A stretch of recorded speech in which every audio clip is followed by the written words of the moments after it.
warahmatullahi wabarakatuh.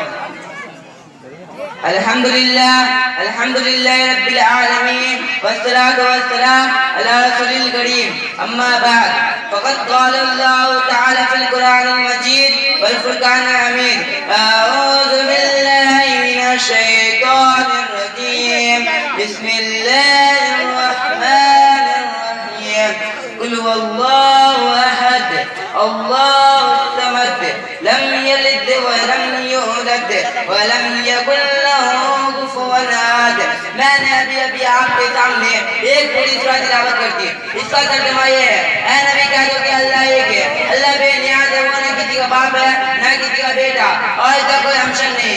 क्या ये हकीकत नहीं है कि जब हम तारों बड़े आसमां, थोड़ी जबरी जमीन, अथाह समुंदर, ऊंचे पहाड़ और बहते दरिया देखते हैं तो बेशक ये ख्याल आता है कि इनमें कोई खालिक है जिसने इन चीजों की तख्लीक की है। फिर हम एक कदम और आगे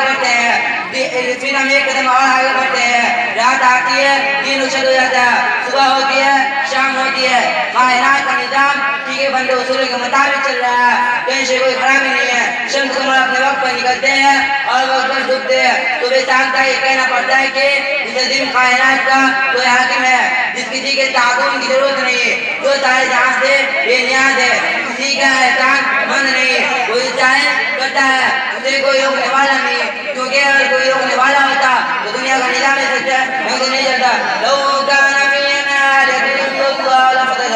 अगर दोनों में यानी जमीन आसमान में अल्लाह के अलावा कोई और माबूद होता तो दोनों टूट फूट जाते।